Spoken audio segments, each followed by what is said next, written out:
Early on in Dr. Peter Lawson's career, something happens that changes everything. One night at the hospital, one of Peter's residents is monitoring a baby who just had heart surgery. The baby is struggling to recover, but he has a lot of other problems too: kidney failure and trouble breathing. The resident knows the baby's condition is deteriorating, but she doesn't know why. So she calls a senior colleague at home. She tries to explain what she's seeing, that the baby doesn't look right, that the treatment isn't working. The senior colleague says, "I don't believe it, doesn't make sense, you're not thinking about this correctly." She can't get him to understand, and how could she? There's dozens of machines beeping at once. Even though the data is all there, it's fragmented. The senior person at home couldn't see it, was trying to take that information in and couldn't assimilate it. And so nothing was done. The baby codes. He's in cardiac arrest. The team scrambles to save his life, which they do. But the event leaves Peter frustrated. We can rescue patients very well, but that's not our metric. Our metric is our ability to prevent something. When Peter looks back at the data, the proof is right there. The patient was spiraling. He needs a way to take the scattered pieces of data and use it to make better, faster decisions about his sickest patients. That was an event for me that said, it's time. Stop talking about it. Let's start doing it. Welcome to SickKids Versus, where we take you to the front lines in the fight for child health. I'm Hannah Bank, and this is SickKids versus cardiac arrest. Heart rate, blood pressure, oxygen levels. For a child in the SickKids Intensive Care Unit, or ICU, these vital signs are clues to their condition. They also generate data, and that data can mean the difference between life and death. Well, in our ICU here, we admit around 2,400 patients a year. That's into our 42 beds. About 800 of those have primarily cardiac disease of various forms.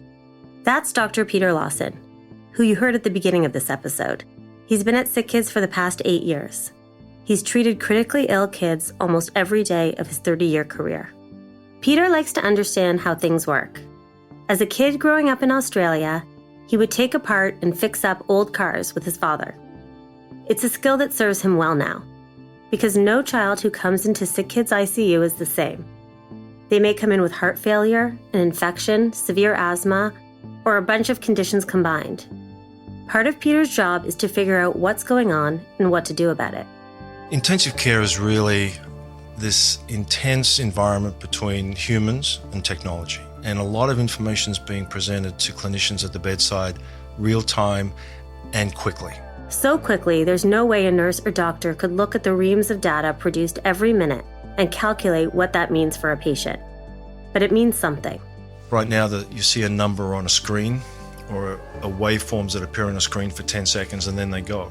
We needed a better way to actually see longitudinally what was happening with that information, and not to see them as discrete signals, but to see them as signals that actually interact with each other, that what's happening to the heart rate, there's usually a change in blood pressure or a change in oxygen saturation, for instance. So Peter and his team start using a computer program to capture the data. Then they create a data management platform to continuously store the physiologic signals coming from each patient.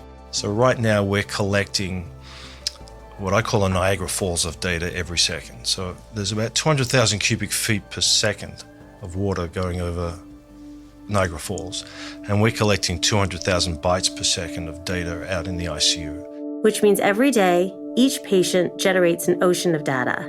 It's just too much to process. It's beyond our capabilities. That's where artificial intelligence, or AI, comes in. Peter needs to translate this flood of data into actionable information, to turn the ones and zeros into real-time practice in the hospital. And for that, he doesn't need another doctor. He needs a computer scientist. Hi, I'm Anna Goldenberg. I am a senior scientist in genetics and genome biology at SickKids Research Institute. Anna grew up in Soviet Russia. She goes to the US as a Jewish refugee when she's 17. She falls in love with computer science. She eventually ends up with a PhD in machine learning, a field of AI which studies how a computer can improve its function and action with experience. She becomes fascinated by how data can drive changes in society, specifically medicine. But she's not a physician, so she can't make sense of the data without a clinician weighing in.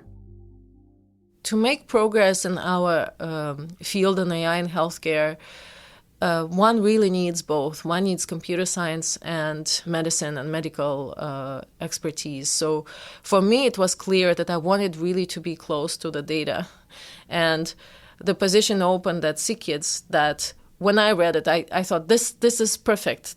Anna joins the SickKids Research Institute. Shortly after, a colleague introduces her to Peter. He said, you should meet Anna. She's not long been here. She's a machine learning expert, and she'll be able to utilize the data that you're producing. And even though it's small right now, it's obviously going to accelerate.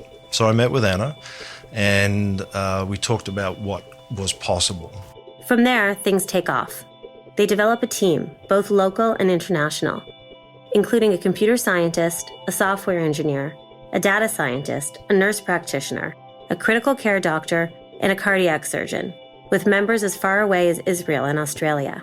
And one of the areas that we were particularly wanting to look at is there a defined event occurs in critical care that you can use as sort of the endpoint? So the machine can do the analysis and give you an idea as to whether this event will occur. And the one we took was cardiac arrest. It is that same problem from years ago that started him down this path. The baby in the ICU that coded. Now is his chance to find a way to stop it. We don't want to wait for kids to get sick. We want to see it coming. And thanks to artificial intelligence, we are closer than ever to that reality. So if you want to kickstart the next big breakthrough in kids' health, visit sickkidsfoundation.com/podcast to donate.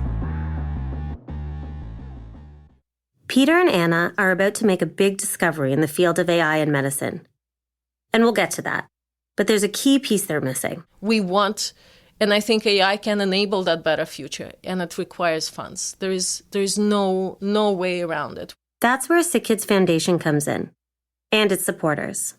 One of them is Jody Kovitz.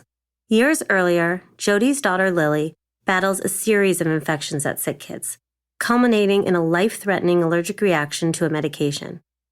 Lily survives, but the moment changes Jody's life. Jody upends her career, her mindset, and ultimately how she spends her time.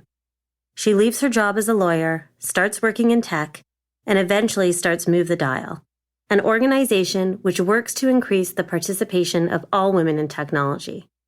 And she starts talking to the fundraising team at SickKids Foundation.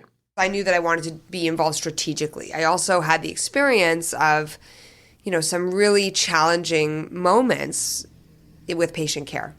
In 2017, she becomes a co-chair on the Tech for SickKids Advisory Council, a new fundraising initiative driving technology at the hospital, including artificial intelligence and big data. Being part of the technology community, I wanted to come up with an innovative way to engage our community in a way that worked for them. A year later, all that community building starts to pay off. Toronto tech entrepreneur Amar Varma makes a $1.75 million donation to fund a brand new chair position in biomedical informatics and artificial intelligence. And it goes to Anna Goldenberg, giving her the resources for world-leading research. The chair is the first of its kind at a Canadian children's hospital. It's a big deal. She describes it as AI for good. Working together, Anna and Peter's team developed something revolutionary. And we were able to come up with the algorithm that was very intriguing in that we could demonstrate in our patient population that we could potentially predict a cardiac arrest in 70% of cases 5 minutes before it occurred. Which doesn't mean they can always stop it, but they can see it coming. But what can happen if it's too close to an event, what can happen is a team can be assembled. So even if prevention is not possible because the time is too short, sometimes it is still possible to be right there, so to not suffer necessarily the consequences. Consequences like brain injury and other lifelong disabilities, not to mention the psychological trauma to them and their families. So it's not a matter of checking a box, live or die. It's patients not only have to leave here, they have to leave here with a quality of life that makes them productive members of their family and society and everything else that goes with that. Anna and Peter are trying to make that warning bell go off earlier and are aiming to put it at the bedside of ICU patients in about 2 years. They can't implement it until it's accurate every single time. Anna now has a team of 24 people hard at work on the cardiac arrest project, but also many others. They're examining ways to use AI to help predict if patients with a cancer predisposition syndrome will develop tumors before the age of 6, saving them from invasive testing. They're examining ways to detect and prevent sepsis, one of the leading causes of in-hospital deaths. And they're developing wearable tech to catch early signs of a relapse in kids with aggressive brain tumors. What I have learned is that small acts actually can drive very big change. And it's the collection of all of our small acts. And even if one doesn't have the time or the ability or interest in doing what I've done, it doesn't mean that one can't do many small acts or one small act that contribute towards driving this big change.